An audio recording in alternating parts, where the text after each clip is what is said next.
Hello again. Brian Jennings. The man who would have been the movie critic, the millennial dragon, the psychic scientist. This channel exists as a vehicle for me to process my pathological relationship with Quentin Tarantino. I wrote him a series of letters about playing the lead in the movie Critic, and that set into motion a sequence of events that has led to where we are now. Right? So, right? He set me up to be a movie star. Right? At Tribeca last year.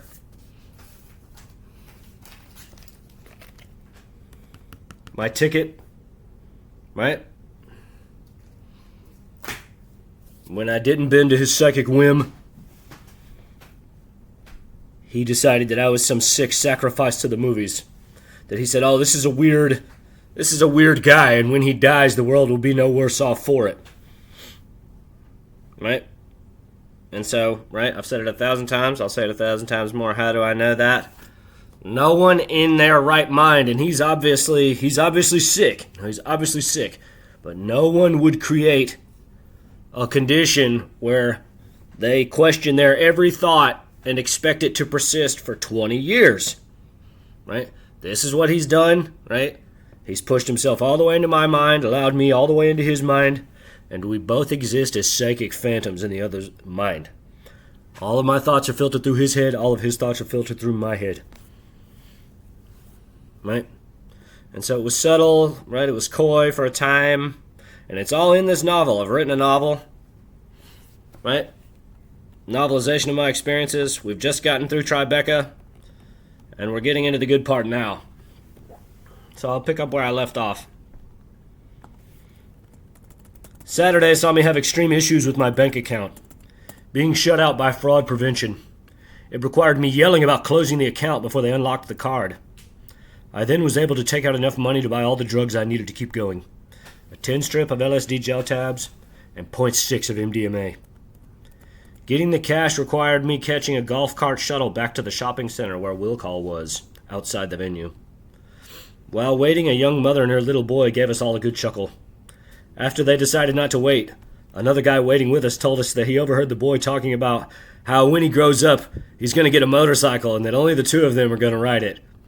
And we were all howling with laughter, making jokes about babysitters, Hell's Angels, and the like. On the way back, I shared the car with one beautiful woman. She made jokes about not expecting to come, and not sleeping or having clean underwear. And true, she looked hungover.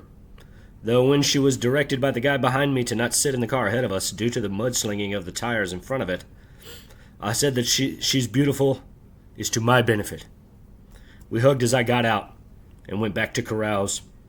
I played guitar for an hour or two. My fingers were hideously blistered by this point, and my voice was all but gone. My scientist friend got me linked up with a jackass he knew that sold me the MDMA.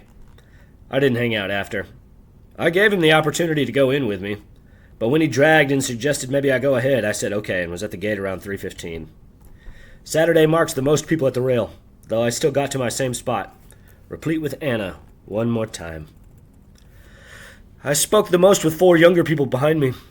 3 guys, 2 bros, Josh and Martin, and half of a couple. I forget their names. They volunteered and sorted trash for a free ticket. They have only been to a couple of shows. The bliss of their experience was noxious and intoxicating in the best way. They live in Boone and go to App State, an area I am familiar with, having lived in Banner Elk in 2014-15. I did a test tip of the MDMA. Anna saw me indulging. I did not offer her any.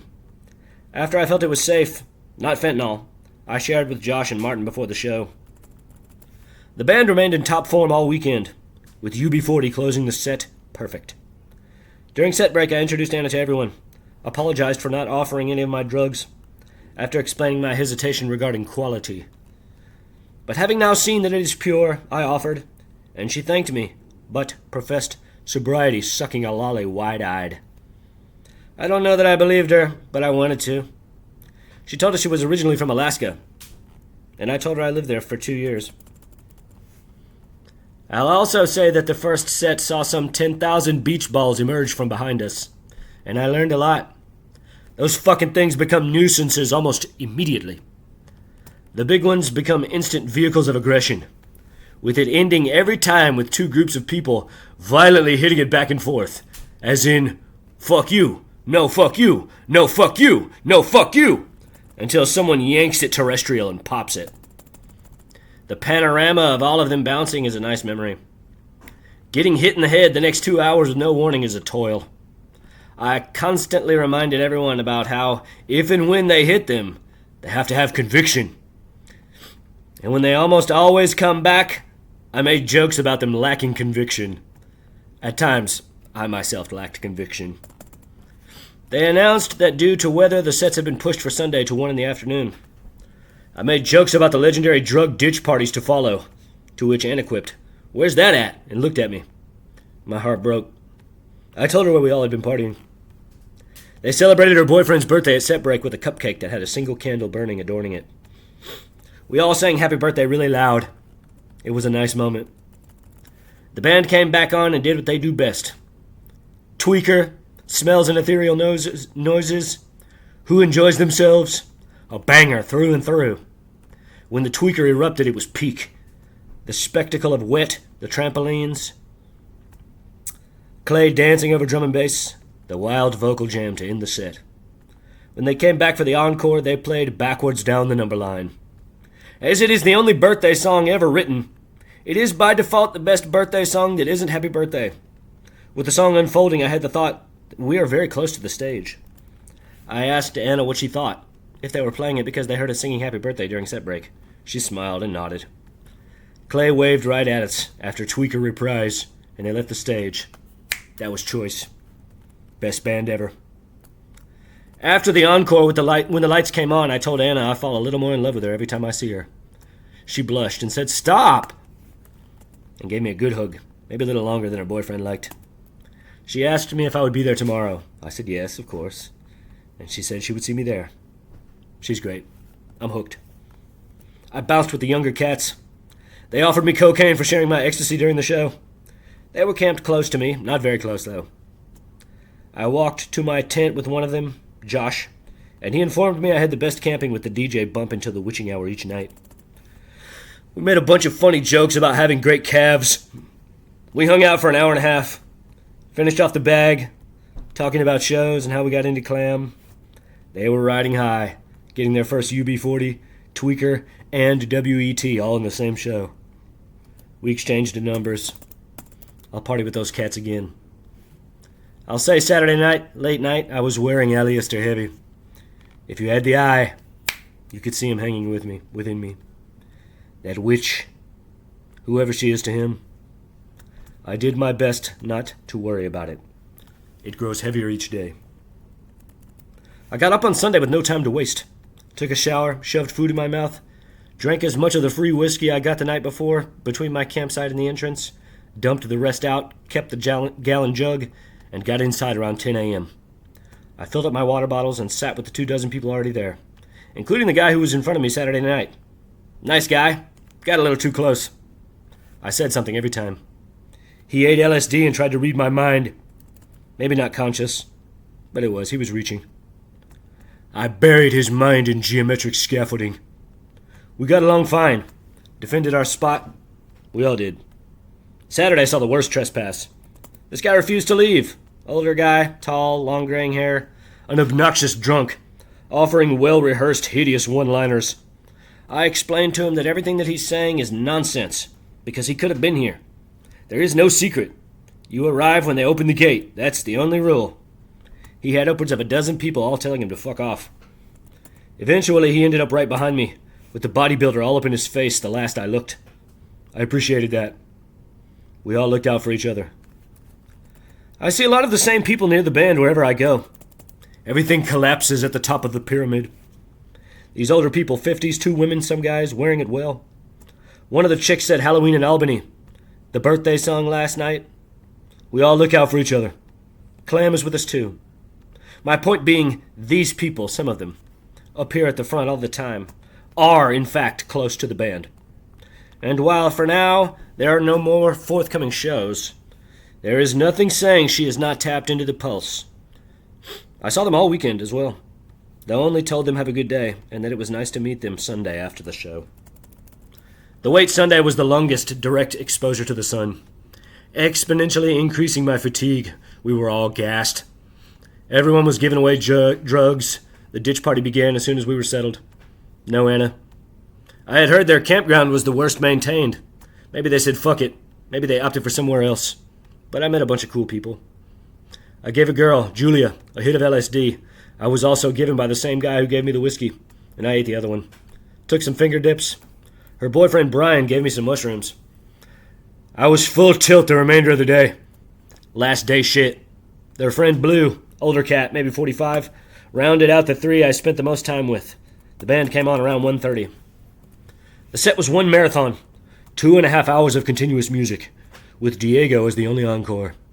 Walking out and chopping it up with the three, we all shared a bunch of food and made plans to go see Questlove, who was scheduled to perform when the loudspeaker demanded we all go to our campground because of the weather. I considered parting ways, but when Blue rebuked me, "Come on, man. Come hang out. What the fuck?" The logic was sound. So I said, "Okay, you're right. I'll come hang out." And left the only time out of the other side through a different entrance to the festival with them. He was staying in a pre-built yurt. It was quite spacious, only 2 cots, but you could sleep 8 or 10 wooks in it easy, like a clown car or the endless napkin. We smoked cigs and ate chips and guac, discussed clam. It was a good time. Blue told a story about a party he tried to put on in Los Angeles, where he and Julia both lived for a time. That another guy fucked up by having the party at some celebrity's house out of town. We made jokes about pretension and the farce of glamour, of improper sacrifices to the party gods. Gold. Security came and said we had to sit in our vehicles, which signaled my departure. Though to anyone paying attention, these tactics are obviously politically motivated. The government using a very mild, tame thunderhead as an excuse to make a bunch of hippies leave on Sunday. It worked. We all hugged and exchanged numbers before I set out. Asking an employee how to return to Pod 4, I first was informed that I couldn't get there. Too many people were leaving. When I informed her I was walking, she gave me directions. The path from here to there was at least 4 miles, and yes, it did rain a little, but I was never soaked. I got several peculiar waves from locals relaxing on their porches. Several other hippies of the cruder variety head opposite me, passing through to I know not where. The final hour of walking to my campsite gave me a pristine view of a full rainbow. Perfect covenant.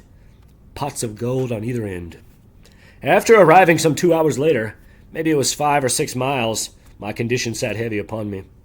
My resources were all but gone, which is only true now, but my depression waxed as the day waned. I resigned it as tomorrow's problem, and did my best to have a good time.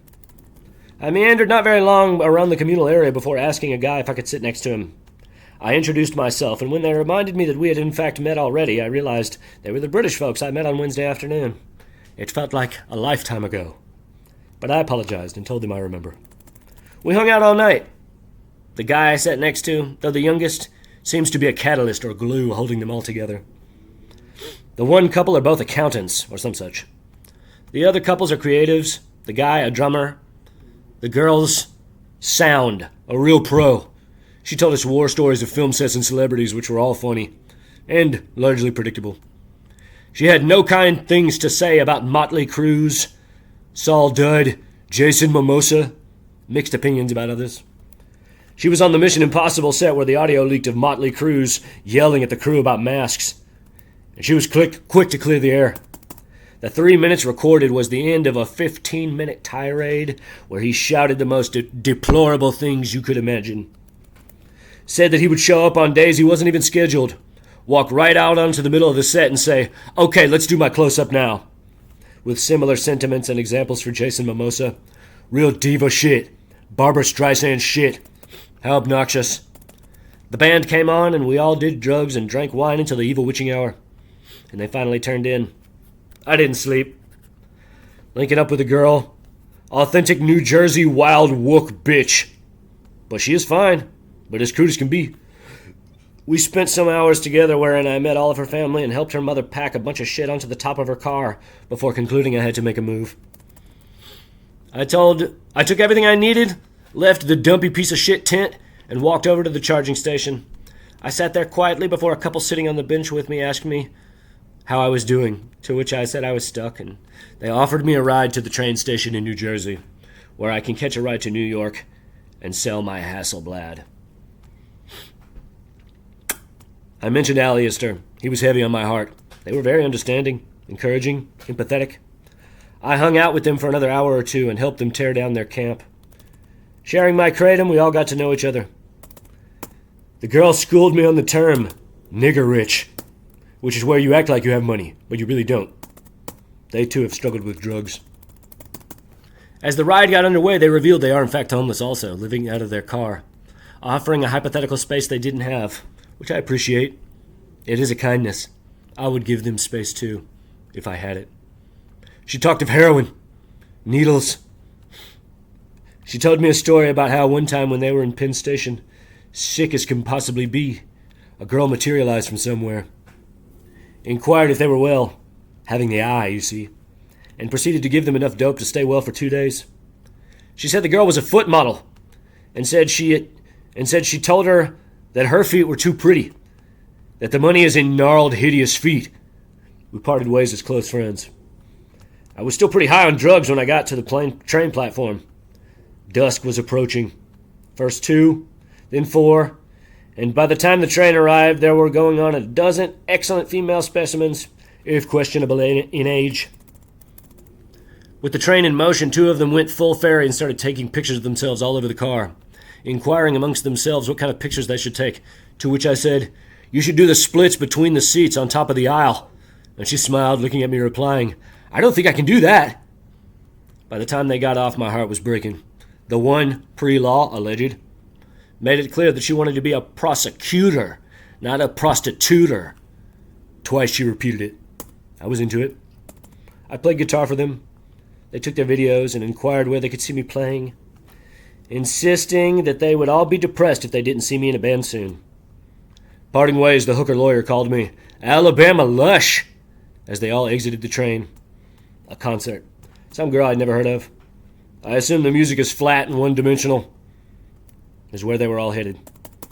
I went into the city, but the only affordable room is in Irvington, New Jersey, so I had to backtrack to this fucking hovel I find myself in. I'll be on the street in 36 hours or so.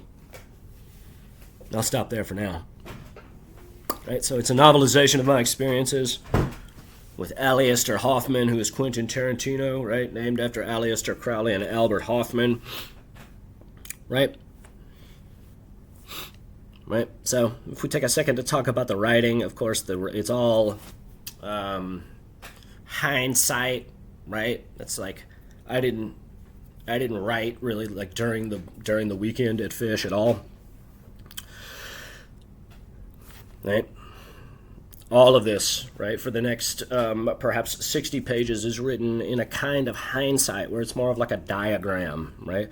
So the first 150 pages or so are of a final draft, right? And then the last 100 pages are also of a final draft, right? I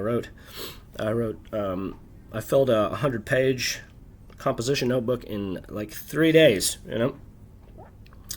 And so this is right. This is what writers say. This is what they all say, that a writer gets one chance like this, right, where it all just kind of cascades out of you, right? So, right, I like the pages a lot. Those British people were really lovely people. I forget their names. But I hope to see them again. You know, I do. Really beautiful girls, 3 really nice guys, and that girl that does sound. All this, you know. Again, it's you know, Motley Crue is Tom Cruise, right? Jason Momoa is Jason Momoa, right? Whatever the other one was, Paul Rudd, right? That she was working on the film set that Paul Rudd was working on when he got named People's Sexiest Man Alive. She said that's the only reason that he was nice at all. Right? She also, was working on something with Brad Pitt. I can't remember. F1. Yep, she was there. She did the sound. I hear sound. right? Motley Crue, Tom Cruise, really funny stories, really awful.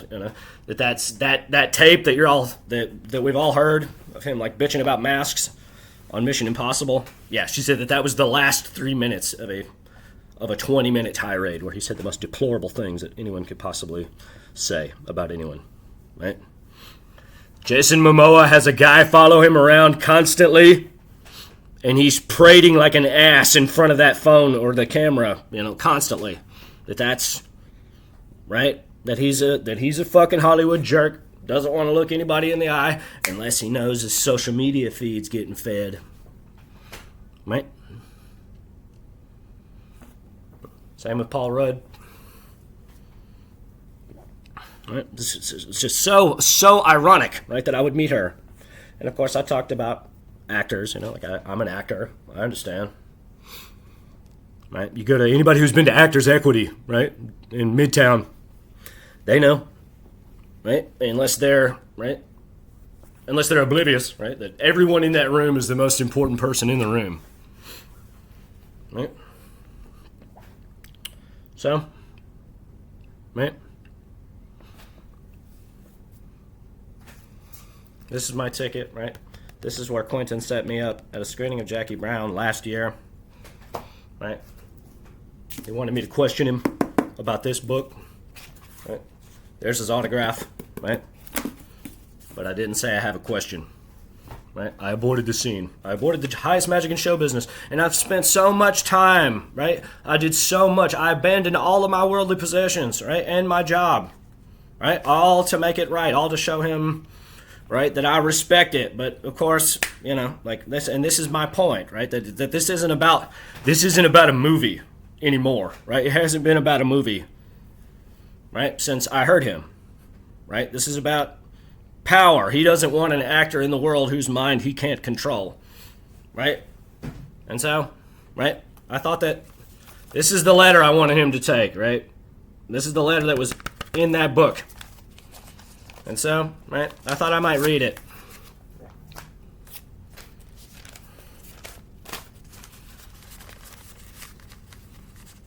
Quentin, I have my 10 questions condensed to a single page. I thought I wanted to write you a letter. Now I'm not sure. I decided last minute to bring a guitar, and now I've decided to bring it to the theater. Thereby I can play. I intend to be the first person there. They might make me abandon it at the door. I am prepared. It will upset me. Though the management's authoritative relay of the policy might. Maybe this place is different. I got attacked by a small spider earlier. Perhaps it bit me twice, maybe once. I moved off of the grass upon the second encounter, and now I'm sitting on a bench near the band shell in Central Park by the Lincoln Center. I would busk along this road all the time last year. Maybe I won't give this to you. Would you even accept it? I forgive you, Quentin. Forgive me. All this time in limbo, you and I. I know you, as I have been on an emotional roller coaster. I don't want you to hate me. Do you resent me? Traveling here was exhausting. I did not get home from work until almost 7:30 at night. Had to get up at 1:30 and scramble to get everything in order for me to make my 6 a.m. flight here. Obviously, I've made it, but I am tired now. I don't see why we can't start over. Nothing is too far gone. I know what you're thinking, that now life imitates art, and I really am one of your characters. I've never manipulated you or coerced you by any other way than writing, and I lament upsetting you, but I regret nothing. You don't get to read 40-plus sincere pages from me and say nothing without accepting whatever may come of it. From nothing comes nothing. I don't want to write on, even if, and maybe especially if, I want to. I've never wanted to make a fool of you. I care about this role in this film. This is why I wrote you 1 year to the day this Sunday. Not the date, but it was this coming Sunday last year. I wrote the first letter. The second on Monday, mailed on Tuesday. The third written on Wednesday, mailed on Thursday, I think. I'm the guy. Everything I've done is towards my certainty. There is no reason we have to be at each other's throats. Let's make a fucking movie. It is just shy of 9:40 a.m. postscript. I am all but ready to head to the theater. The dog kennel, person-sized, I paid money to sleep in, is a 7-minute walk from the theater. I have reread the letter I wrote yesterday around dusk, and while you might not even sign my copy of Cinema Speculation, I reckon I find no egregious faults within the page itself, and so I included here underneath the cover, stuffed in an envelope. The letters you refused, though excellent, at least of a kind, were passionate, so maybe it is best your people refused them both. And perhaps you refused this one as well, but whatever the case, I'm here. You see me, we see each other. We saw each other. Writing is a reflex, a valve. I have directed the flow of words towards you 3 times now. Twice out of appreciation, once out of scorn. Now I've come, whatever the outcome, to show you I'm not an abstract intellectual formula. I'm a flesh and blood actor who is also a writer. With love, Brian. Right?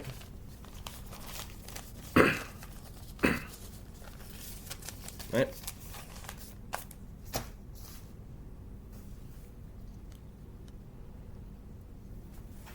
So, he stuck his nose up at my letter, turned his back on me, and I turned my back on my career.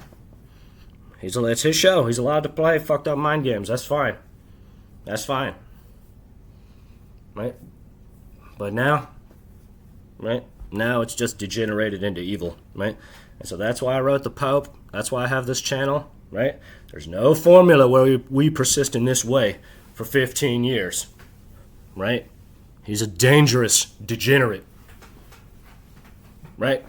Who is so obsessed with seeing me expire, right, that he risks destroying his family, destroying his children, destroying his marriage, right? And so what do I mean, right? We're playing the psychic occult mind game. That's the game that we're playing, right? The transcendental magic, right? So he's using his mind as a weapon, sending out attacks of intention, right? And so, right, I've blasted the psychic landscape with it, right? Every time he meditates on my demise, right? Right? He poisons his boy thereby, Leo Tarantino, right? Right? And so what I'm saying right now is that he's focusing, right? And this is so base, it's so degenerate, it's just like incomparable evil, right? Like anyone who has an actual heart, right, would say, okay, that's it. That's fucked up enough for me, right? That he is, right, if any of him or any of that cabal of degenerates that practice this witchcraft, this sorcery with him, right, if any of his psychic energy, right, while he's doing these awful, disgusting things, right, is divested to his son, to his children, right, to his wife, right, to the people he cares about, right, they get the business end of it as well. That's how it works. Right? Unequivocal. This logic is flawless. Right? Right? So? Right? I suppose I'll stop. That's a nice reading. Some good pages. Like, comment, subscribe, share. Know that life is not an accident. There is a latent intellect, a conscious field diffused within every cubic centimeter of space, right? Within that, an infinite complex nesting of polyhedra, right? Right? Johannes Kepler, right? The celestial zephyr, the conscious field, breathes, it executes its motion through the subatomic scaffolding, right, which is a quantum hologram of probability, of electric waveform potential, probability, right? And so the pressure of the celestial zephyr, right, imposed upon the hologram, right, the dihedral angle or angles, the specific, right, angle that it imposes itself upon the scaffolding, right, reflects what it manifests in the material world as, right? So the pressure creates electric resistance, right, until, right, it transmutes it into corpuscular matter, measurable matter. This is how mind generates matter out of space, right? And is how mind manifests complex life, complex celestial conditions, complex atmospheric strata, right? Mineral, vegetable, animal, man, right? This has nothing to do with religion. This has nothing to do with chakras, nothing to do with crystals, right? Right? But it is a religious understanding, right? It is a line in the sand that you draw, that you say, okay, I say that mind and intellect preceded motion. Those are your two options, right? Which came first, mind or motion, right? Did motion move upon the face of the waters and memory became a reflex of that, right? Or is it the other way around, right? Is it a psychic pressure which engendered motion in space, right? So, man coming into the world, coming out of the haze of his animal instincts, looked up, saw Orion in the sky and said, oh, that looks like me. Therefore, what's up there has something to do with me, right? My point is that religion is a necessary psychological reflex, right? Evil in the mind of man, right? Conspiracies towards destruction is a reflection of the necessity of inherent vice in nature, right? If everything just grew unabated, there would be no dynamics. Life would not be able to perpetuate itself. It would become one giant static photon, right? So, Platonic forms, right? Everything resides in the realm of idea. Since there is a quality in nature that compels it to decay and die, they must have a psychological mirror. It must have an intellectual shadow with which to develop around, right? And this is mirrored in the psyche of man as evil. That's it, right? So, right, all instances of psychic phenomenon, remote viewing, clairvoyance, is the mind of the adept tapping into the conscious field's non-locality, right? Right? And though I speculate here on some level, I suspect it is inherently obvious, it's obviously true, that instances of remote viewing, right, are intimately connected to the science of quantum entanglement, right? That the atomic structure of the actual physical brain of the adept harmonizes the behavior of its material with the atomic structure's behavior of the disparate locales, which opens up the psychic aperture, right? See what's good in your life. Uplift your soul to God. Life is not an accident. Pray for me, pray for Quentin, right? 9601 Wilshire Boulevard, Beverly Hills, California, 90210. If you want to write him, that's William Morris Endeavor. His agent's name is Mike Simpson, right? The movie theater is 1822 North Vermont Avenue, right? See what's good in your life. Hold those dear to you close. Be motivated by the same things God is, love and giving. All the best. God bless.